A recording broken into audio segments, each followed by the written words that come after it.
Welcome to the NitWits, a weekly roundtable discussion on the Penn State Nittany Lions, now in its 24th season.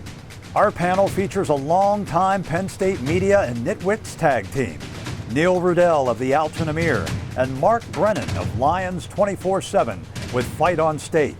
Between them, they've covered Penn State for more than 75 years. The NitWits are hosted by WTAJ's Anderly Penwell, and each week we welcome a former Nittany Lion as our special guest analyst. The NitWits are brought to you by Irwin Financial, Raymond James, a firm foundation for your financial future. By Monarch Cleaners, for all your dry cleaning, carpet cleaning, and rug cleaning. By Reed and Solani Orthodontics, providing friendly, family-focused orthodontic care in Altoona, Bedford, and Huntington. By McAleer's Plumbing, specializing in plumbing, heating, and air conditioning, serving our community since 1886. By Remax Results Realty Group, committed to a culture of professionalism, productivity, and exceptional service. By Dorman's Jewelry, the answer is always Dorman's. By Star Beverage, no matter what type of weather, we are a convenient drive-through one-stop beer store. By Kogan Electric, lighting the way for you. By NovaCare, Altoona and State College, we proudly support Penn State football.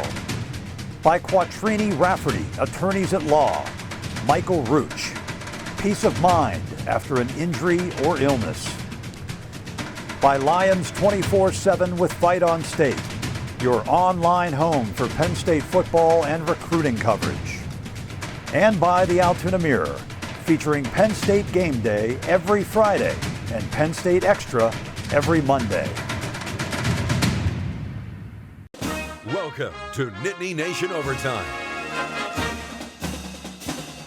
Hi, welcome to Nittany Nation Overtime here on WTAJ. I'm Anderly Penwell, and I am joined by the NitWits this year. Guys, give us an intro as we welcome you back to our studios. Yeah, Mark Brennan from Lions 247. Happy to be here for, what year is it, Neil? 24. I'm Neil Rudell of the Altoona-Mirror, and it's always a highlight to get back to doing the show. Joe Nastasi, former Nittany Lion here, and I just bounce ideas off these guys, and they let me know what's going on. Welcome, Anderly. Thank you. Yes, I'm great to have you. very excited to be here hosting the show, and welcome back. Hopefully we'll stay in person for the duration of the show. I know it was a little different last year, but we're hopefully moving upwards and onwards. So we'll get right into it. Penn State football, of course, the only thing that matters here in Central PA during the fall, amongst other things. Guys, what are your season predictions? Mark, I think you said you were going first. Yeah, we'll dive right into it. Penn State coming off of a 4-5 season, disappointing, but really rallied toward the end of the year. As I look at this year, bringing in a new offensive coordinator and Mike Yursich, James Franklin, I think has this program going back to where it needs to be. I think it was a real benefit that they were able to go through spring practice and a normal preseason camp. I'm looking at 9-3. I think they're going to bounce back. You look at 3 really tough road games in Wisconsin, Iowa, and Ohio State. I think they win 2 of those 3 and then drop another game somewhere along the way that we don't expect them to drop. Yeah, I'll jump in. I'm going to say 8-4. I do think I agree with you on that one. Yeah, I think 9-3 is optimistic. 10-2. We'll wait to see Joe if he finds a loss or 2 or he goes undefeated. But they did rally last year. I think there was so much that was taken away that they didn't react all that well to, and the field is more level now. I just see a really tough schedule, not only on the road. The first 3 games are the most difficult first 3 that he has had since he's been here, starting with the opener. So I'm going to say 8-4. I think it's going to be a really exciting season, with a new offensive coordinator, and we'll see hopefully a retooled Sean Clifford. But 8-4 for me. And Joe, if you're I think right out of the chute we're going to see who we are. I mean, I like going into this first game, I think we're really going to understand Camp Randall's tough to play up there. So we're going to find out who we are right away. 2, definitely the OC is going to be a big difference now. Okay, so now I think we're in a situation where we're going to be able to have the guy that James wants in there. I think he's going to be more like Joe was when Moorhead was here. I think we're going to have a guy similar to that. I like them. I like them running the table. I mean, I know You are consistent. Yeah. Well, here's the thing. I think they learned a lot from last year. They better have if they're going to run the table. Hey, they learned a lot from last year. They'll understand. I believe they learned a lot. I think that this team has gotten that much better. I think it's going to come down to quarterback and wide receiver play. I think we're really solid everywhere else, but I think the running back room's great, but I think it's going to come down to receiver and quarterback. So on that note of quarterback, you're talking, both of you guys touched on Sean Clifford. What can we expect from him this year, especially under Yurcich's new offensive system? Yeah, I mean, he clearly didn't fit in whatever Kirk Ciarrocca was trying to do. It didn't work. And then he was also hurt by the fact that the running game just wasn't as consistent as I thought it would be. They lose two of their best backs last year, Journey Brown for the entire season, Noah Kane after one play. And all of a sudden, when you don't have that running game, and Joe, you know this, when you don't have that strong running game, that puts a lot of pressure on the quarterback. And I think what Sean Clifford tried to do was put too much on his own shoulders. The key to me is Yurcich taking some of that pressure off. And if you look at what this guy has done at Texas, at Ohio State, he's put quarterbacks who may not have the five-star pedigree, may not be ultimate first-round draft picks, although Justin Fields was, but he can put quarterbacks in a position to work to their strengths. The key for Clifford, do not force it. He's got a lot of weapons around him this year, good offensive line too. Well, to me, that'll be another question. He was constantly under pressure. I mean, their offense was scoring points for the other team, in part because they couldn't protect him very well. So, yeah, they got to make him comfortable, and they do have a stable of good pieces, including the tight ends, around him. Yeah. But to me, it has to start with their offensive line. Yeah, definitely. I'm sorry. Yeah, I totally agree with O-line. I mean, we've been hearing about it for years. Now it's going to be time to produce because they have the guys in the room to do it. Well, they have the bookends. I mean, obviously Wallace and Walker. Right. How is that interior O-line going to come together? Mike Miranda, I think, is going to be fine at center. Juice Scruggs, we're hearing great things about him at guard. I think that other guard spot. But to me, those tackles really came together late last season, and I think that's a good start heading into this year. Do you think that the COVID year and all the craziness will actually benefit Clifford in kind of overcoming tricky situations and kind of that weird silver lining of the pandemic of growing as a person? I think the entire team did because we didn't handle it well, and I mean James was the first one to tell you we did not. As a team. Himself, everybody, and it's so unexpected. We just didn't adjust like maybe some other places did, and I think they've all gotten that much better because of it. So you take that bad, and now it's time to produce. Yeah, I mean Penn State gets a lot of juice from their home crowd, so maybe that affected them more than a Maryland or Indiana or some places that you look up in the pregame and you can almost count the fans. But I look at James as such a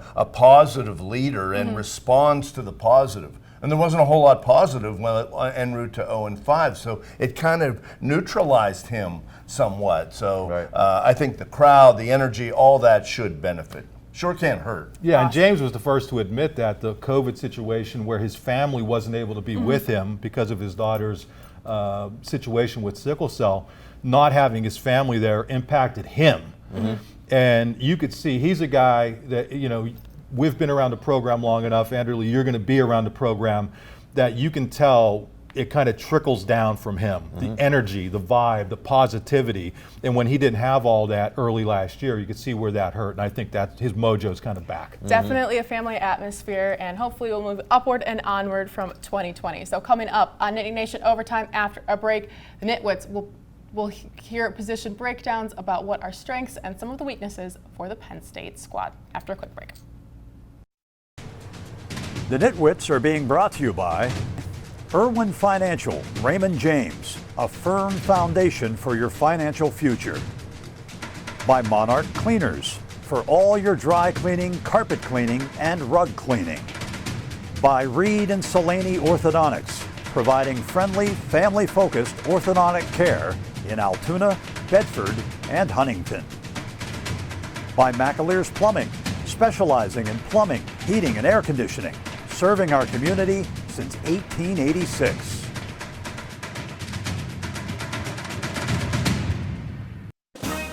You're watching Nittany Nation Overtime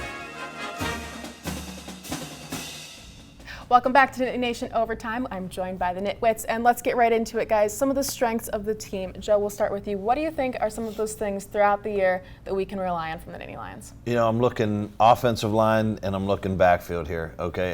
You know, I think the running back situation in the O-line has got to be the strengths there. I mean, Juwan Sider's done a great job in getting them guys in that room. We're probably at least 4 deep back there. And offensive line, I mean, they recruited well, and now they got guys that are ready to go. I mean, Mark knows a lot more about position by position, but the offensive line, to me, is going to be and has to be one of the strengths for us to run the table, like I said. Yeah, they're in a position now where, I mean, guys are really fighting for playing time in that offensive backfield. I mean, you bring back Noah Cain, Kevon Lee's obviously doing a nice job. Did a nice job last year, and then who's going to be that third back who emerges? I mean, they have 5 legitimate Division I backs, and they only have 3 spots that they're probably going to use. And then touching on the O-line, you know, I think they've gotten bigger, they've gotten stronger, they've gotten faster. I'll go back. That left guard spot is really key. Over on defense, you know, at safety, Jaquan Brisker, preseason All-American. This guy really stepped up last year, and just seeing him out there, he looks bigger, more physical, and I'm expecting huge things from Brisker this season. Real quick on the offensive line, Joe, you taught me a term a couple years ago. You're looking for road graders. Road graders or bone grinders. There you go. And All right. I do think they need that to really establish the running game. The pace of the offense, I'm looking forward to seeing how quickly you know, they maneuver. You know, another area of strength has got to be the wide receivers. You got Jahan Dotson, and he didn't go to the pros and came off a great year, so I think he'll be the leader on offense. Yeah, I mean, the key there, you have Parker Washington, who's proven who's going to step up in those kind of reserve spots at wideout. And, you know, I know that this wasn't necessarily queued up for video highlights, but tight end, James Franklin has said this is the best group of tight ends that they've had. You know, it's not only Brenton Strange and Theo Johnson, but look out for Tyler Warren, a young kid who's stepping up. Yeah, interesting statement considering he just lost a great one. Well, yeah, he also had Mike Gesicki. I mean, you know, Freiermuth. They've had a good run of tight ends, but what he's saying is this is the best room that he's been around, and that's saying something. I'll tell you, these guys are big, physical, fast, strong, all those things. You know, and also in the run game, I mean, those guys were great receiving tight ends. He may be talking more about someo's going to help us a lot more in the run game as well. You know, with as that, a fullback, Joe. Well, I don't know about that. We saw it in the spring. Well, yeah, hey, you never know. We'll see. Hey, let's get back to Noah Cain, too. I mean, when you talk about a guy that they really missed last year, it was terrible to see what happened to Journey Brown. But then to compound that with Noah Cain being out, I'm looking for this guy to do some big things. Now, they're not going to – I don't think they're going to overwhelm him, you know, Saquon-like carry-wise. But I think between him and Kevon Lee and then whoever pops up at that third back, they have a nice rotation. One thing these backs have to do, they didn't do it last year, haven't done it the last couple of years, catch the football. They have not gotten much out of their running backs in the passing game. Another big thing that Yurcich does. He did a good job of it at Texas. He did a good job of it at Ohio State a couple of years ago with J.K. Dobbins. Ford. Well, it could be Ford. Yeah. It could be Keziah Holmes. Holmes is another one. It could be the transfer. Correct. I mean, there's a lot of names in play there. Yeah, love it. From Baylor. I love Good problem to have a plethora of talent. What makes some of these guys individually, what makes them tick in a way that you guys think could make them stand out either in the Big Ten or as in college football as a whole and maybe draw some national attention? Well, Lee really stepped into a tough situation and impressed, I think, everybody most of the year. Well, he's the closest thing to Curtis Enos size-wise that they've had. Joe, I know, I know that. I don't know, maybe sacrilege, but he's a 240-pound running back. Yeah, and you know, listen, let's go back to Jahan Dotson. If he wants a suit, he can get one. Yeah, the thing about Jahan Dotson, think about Jahan Dotson last year. Parker Washington emerged as the season went along, but Jahan Dotson, after they lose KJ Hamler, he's their best and one proven receiver, played against the best opposing defensive back every single game and used those guys, worked them. So now with more talent around him, I'm looking for big things from Jahan Dotson. I really am. I would like to see Cam Sullivan-Brown at least get a window. I mean, I think he's 33 years old. He's been there a long time. He's in the now or never. He's paid his dues. He has some length to him. Maybe he would emerge as a third He was guy. banged up last year. I think they were looking for things from him last year, but he's had injury problems. And listen, when you start to develop this depth, Joe, you know this from when you played, an injury can set you back, and all of a sudden other guys are leapfrogging over, and that's kind of what happened at CSB. Well, we do have a lot of talent on the offensive side, but coming after a quick break here on Nittany Nation Overtime with the NitWits, we will dive into the opposite, some of the weaknesses or areas of concern that Nittany Lions need to work on. The NitWits are being brought to you by RE/MAX Results Realty Group, committed to a culture of professionalism, productivity, and exceptional service. By Dorman's Jewelry, the answer is always Dorman's. By Star Beverage, no matter what type of weather, we are a convenient drive-through one-stop beer store. By Kogan Electric, lighting the way for you.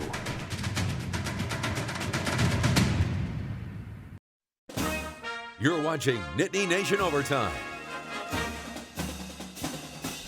Welcome back to Nittany Nation Overtime. I'm joined by the NitWits. Guys, let's get right into it. Last block we were talking about some of the strengths. Of course, with every strength there comes a weakness. So what are some of the things throughout the season that we can maybe improve on and maybe look for Coach Franklin to kind of adjust as needed? Well, I mean, they're calling in all kinds of reinforcements for defensive end and defensive line in general. You do have Mustafa up front, who is a good building block, but you lost both your ends to the NFL. Oway really splashed, with the Ravens. You brought in a couple transfers. You moved Lucetta there. So you're really trying to button down your defensive line. I think it's a question mark. Yeah, I mean, Adisa Isaac's out as well. At least that's from what we've heard. He's going to be out. So we're seeing Antonio Shelton there, a guy who transferred, hit the transfer portal. I think defensive end, really, who's going to step up? A.K. Ebiketie, the transfer from Temple. I would look for him to have a really big year for them. He has the opportunity. He's athletic. I think it's really paid off being in the strength and conditioning program at Penn State. So look for that guy to play well. And other weaknesses. You look at the quarterback situation, and Sean Clifford's the guy, but they have no experience behind him. I mean, Taquan Roberson has thrown one pass in his career, and Christian Veilleux, the kid from Canada, just arrived in January. Right. So they really need Clifford to stay healthy, and that goes back to the strength, the offensive line, keep that kid healthy. Yeah, Coach Scott will have them ready. John Scott will have them guys ready. I understand that we're probably short there. The guy from Temple is going to do a good job. I mean, I've seen some of his clips. He's athletic, and again, what you're talking about with weaknesses. I don't want to say a weakness. Concern is a much better. Yeah, because concern is proactive. Yeah, because quarterback. I mean, you think about it, over the last how many years we're that close, but yet we're a quarterback away from where we need to get to. And I'm not saying Clifford's not the guy, but again, he's got to stay healthy all year. Yeah, I think depth at linebacker is something that they really have to be concerned about too. The move of Brandon Smith to Will, I really like. Curtis Jacobs taking over at the Sam. Those are two really good moves. I mean, they're going to be way more athletic on the edges than they were at last year, especially with Jesse Lucetta playing that Will position. Ellis Brooks is back in the middle. But who's going to play behind him? Who's going to play behind him? Smith's the real deal. I'm going to tell you. Yeah, I mean, he's really braced good for a breakout year. I know they have high hopes for the secondary, but to me, one of the things they need to do in the secondary is catch the football. They had 4 interceptions last year. I know I saw a quote from James. There's literally been a couple games that they have lost because a DB didn't hold the ball. Right. And they really have to start creating more turnovers to catch the ball. I know there's a reason guys are on defense, these former receivers. Keaton Ellis will, though. Those are my guys. Yeah. So he's going to go out there. He'll make a catch, so we'll get him out there on the field. So like you said, concerns a little more proactive than weaknesses. Maybe defensively we'll have a new look. But coming up after the break, we'll have our season predictions for the Nittany Lions after this. The NitWits are being brought to you by NovaCare, Altoona and State College. We proudly support Penn State football. By Quattrini Rafferty, attorneys at law. Michael Rooch. Peace of mind after an injury or illness. By Lions 24/7 with Fight on State, your online home for Penn State football and recruiting coverage. And by the Altoona Mirror, featuring Penn State Game Day every Friday and Penn State Extra every Monday. You're watching Nittany Nation Overtime. Welcome back to Nittany Nation Overtime. I'm Anderly Penwell. I'm joined by the Nitwits, but Joe Nastasi's not in this segment. But Mark, before we went to break, you were saying some other people that we could go on for hours talking about everything. So who are some other names of guys that you're excited for this season? I mean, guys that people haven't seen. I mean, so I touched on a couple of them, but I want to go in a little bit more depth. For people who love to get in there and look at the offensive line, Juice Scruggs, guy who was injured in a car accident a few years ago, back to 100%. He's going to do some good things at guard. At tight end, Tyler Warren, everybody's talking, rightfully so, about Strange and Theo Johnson, but Tyler Warren, getting big props from all the coaching staff and everybody in camp. Over on defense, everybody's talking about, losing people on the D-line. They added a guy from Duke and Derek Tangelo, defensive tackle. I think he's going to be an impact player. And then you have to look at the King twins. Everybody knows about Kalen, had a huge spring, a couple interceptions in one of the spring games. Look out for his brother, too. Kalen's a cornerback. Kobe is a bigger kid, a 245-pound linebacker. And what a name, too. The King twins. I mean, so, with Kobe, the cool thing is I don't know that you're going to see him necessarily be a starter or anything like that, but he'll provide depth, and I think you're going to see him on special teams. And then one guy, Joe Nastasi's been talking about and raving about, he's been around for a while, Joey Porter Jr. I think he has the opportunity to be one of their best corners, not just in recent history, I mean of all time. He has 35-inch arms, which are basically longer than Neal's legs. Runs extremely well, and obviously a great pedigree, Joey Porter Sr., his dad with the Steelers. Yeah, I'm kind of curious how Stout will do in his dual role if he ends up being the punter. Another guy, Marquise Wilson, has been back on both sides of the ball, and he has made some plays on defense, but now they want to see if he gets some opportunities on offense as well. And what's our picks for the Wisconsin game? Yeah, well, Neal, you go first. I'm not giving up my spot going after Neal. Yeah. Well, we got Joe's pick first. Now, Who do you pick? Joe picked Penn State to run the table, so it's no real mystery that he's going to pick Penn State. He sees a higher scoring 34-28 game, Penn State. So Joe sees him getting off to a good start. I'll go with Wisconsin. I just think Penn State has a lot to prove. This is a very tough opener. Road schedule is difficult. I think it's going to be a good year, but I don't necessarily see them getting off to that kind of start. It's an 11 o'clock start out there. I'd say Wisconsin 31, Penn State 23. I think this noon kickoff, Central Time. I think this is the kind of game that if it were played later in the year, Penn State would have a much better opportunity to win it because you have a new offensive coordinator, and I think even when we saw Jomo a few years ago, it took him a few games. So I think it's going to take a while. Mertz, the quarterback, Anderly, as you know, last year before he got sick and was banged up, he was really, really good. So I think this is a tough one for Penn State. I'm going to go with Wisconsin 24-21.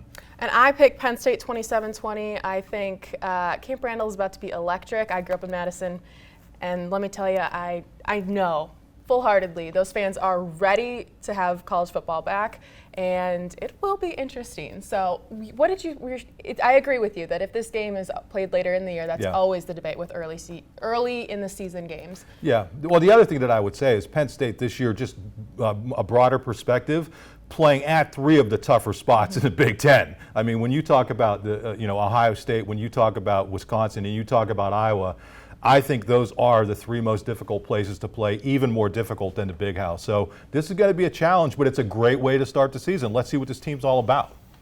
Great opportunity game, really. I mean, the season's off to a bang with some really good games opening weekend. Even last weekend was impressive. Just to get the ball rolling, there's going to be a full, big crowd up there. Just a lot of factors that weren't in play last year. Hey, and listen, whoever loses this game, they're still in it. There's a lot of football left. So if Penn State does lose, don't let this game beat you twice. That's an old coaching thing. They've had troubles with that. Do not let that happen. So go out there, enjoy the game. A high-profile game should be fun. Awesome. Thank you guys so much. For the Nitwits, I'm Anderly Pendle, Mark Brennan, Neal Riddell. Thank you. Have a good night.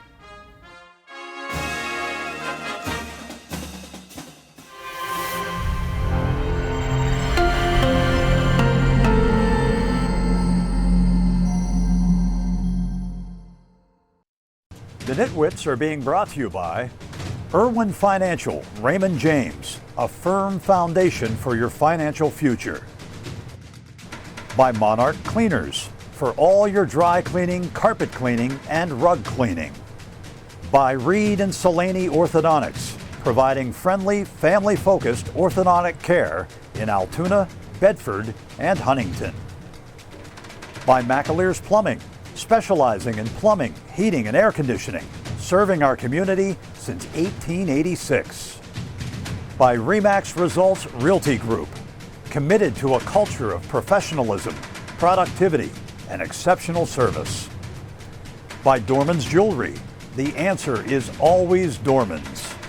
By Star Beverage, no matter what type of weather, we are a convenient drive-through one-stop beer store. By Kogan Electric, lighting the way for you. By NovaCare, Altoona and State College, we proudly support Penn State football. By Quattrini Rafferty, attorneys at law, Michael Rooch, peace of mind after an injury or illness. By Lions 24/7 with Fight on State, your online home for Penn State football and recruiting coverage. And by the Altoona Mirror, featuring Penn State Game Day every Friday and Penn State Extra every Monday. Thanks for watching, and we'll see you next week.